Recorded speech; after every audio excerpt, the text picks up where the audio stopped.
আমাদের সাথে আসছেন আন্তর্জাতিক বিশেষজ্ঞ office of the high commission of the human rights. ওনারা কিন্তু এসেছেন সুদূর নিউজিল্যান্ড থেকে।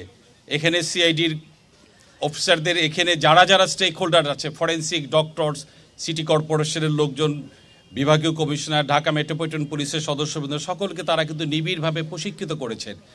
একটি প্রোটোকল অনুযায়ী, আন্তর্জাতিক প্রোটোকল অনুযায়ী যেভাবে এই কাজগুলো করা হয় সেইভাবে উনি কিন্তু আমাদেরকে প্রশিক্ষিত করেছেন। আজকে কিন্তু এই মহৎ কাজটি আমরা করব। আমরা মনে করি এই কাজটি করার পরে আমাদের বুক থেকে একটি দায়ভার, জাতির একটি দায়ভার থেকে আমরা মুক্ত হব। আমরা সর্বশক্তিমান আল্লাহর সাহায্য চাই যে আল্লাহ পাক যেন আমাদেরকে তৌফিক দেন, আমরা যেন সেই সকল নাম জানা শহীদদের পরিচয়টা শনাক্ত করতে পারি।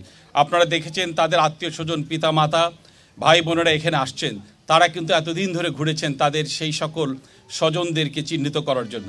আমরা অবশ্যই দৃঢ়ভাবে বিশ্বাস করি আজকে থেকে যে কাজটি শুরু হবে, আমরা জানি না কতদিন লাগবে, আমরা অবশ্যই আমাদের সেই সকল আনাজদের উত্তরসূরি যারা এখানে শুয়ে আছেন তাদেরকে আমরা শনাক্ত করতে পারবো, যারা বুকের রক্ত দিয়ে দেশকে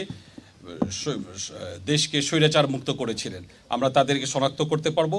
এবং যে জিনিসটা আমরা আপনাদেরকে বলতে পাই, এর জন্য কিন্তু একটা ইন্টারন্যাশনাল প্রোটোকল আছে, যেটাকে মিনেসোটা প্রোটোকল বলা হয়। সেই প্রোটোকল অনুযায়ী আন্তর্জাতিক প্রত্যেকটা স্টেপ লক্ষ্য করে আমরা কিন্তু আমাদের বিশেষজ্ঞ আন্তর্জাতিকভাবে, উনি 40 বছর ধরে এই কাজে প্রায় 60টির মতো দেশে কিন্তু এই কাজ করেছেন, এই কাজে নেতৃত্ব উনি দিয়েছেন। তো সেই প্রোটোকল অনুযায়ী আমরা এই কাজটিকে সম্পন্ন করব। আমরা আজকে আপনাদেরকে শুধু এটুকু বলতে চাই যে আমরা আপনাদের কাছে স্বনির্ভরভাবে অনুরোধ করছি, এটি অত্যন্ত মহৎ একটি কাজ। এই কাজটির জন্য আপনারা ইতিপূর্বে আমাদেরকে সহযোগিতা করেছেন।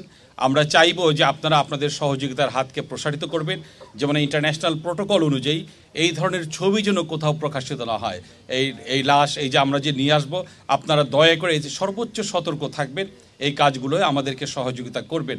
আমরা আজ থেকে শুরু করব, আমরা জানি না কতদিন লাগবে। এটা অত্যন্ত শ্রমসাধ্য একটি কাজ এবং এর জন্য কিন্তু আমরা বেশ কয়েকদিন হলো কিন্তু ওনার নেতৃত্বে আমরা আমাদের সকল স্টেক হোল্ডার যারা আছে, ইভেন দেন যিনি গৌড় খদক আছেন তাকে সহ কিন্তু আমরা সিআইডিতে এদেরকে প্রতিনিয়ত প্রশিক্ষিত করা হয়েছে, যেন আমরা সেই মিনেসোটা প্রোটোকল অনুযায়ী এর প্রত্যেকটা স্টেপগুলো করতে পারি। আমরা অত্যন্ত আশাবাদী আমরা এই কাজগুলো সুন্দরভাবে আন্তর্জাতিক প্রোটোকল অনুযায়ী হিউম্যান রাইটসের যে জিনিসগুলো আছে প্রত্যেকটা স্টেপ অনুযায়ী আমরা করতে পারবো। আমরা আপনাদের কাছে সহযোগিতা চাচ্ছি, আমরা যেন এই কাজটি সুন্দরভাবে করতে পারি।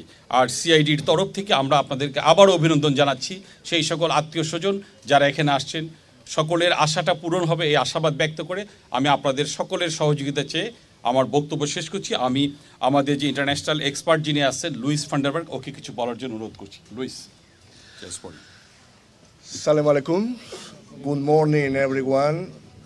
First of all, allow me to express my respects to the families of the martyrs who are present here today, and also who those who are not present today. My name is Luis Fondebrider. I'm a forensic anthropologist from Argentina. I am here in the context of the MOU signed between the Office of the High Commissioner for Human Rights in the authorities of Bangladesh to support and advise the local authorities in the operation of investigation, exhuming, analyzing the remains of the martyrs buried in this graveyard. The work didn't start today. We have been the last 3 months virtually coordinating with the CID and all authorities this operation, which is complex, which is quite unique, not only for the families of the victims in Bangladesh, but also for the whole Bangladesh society.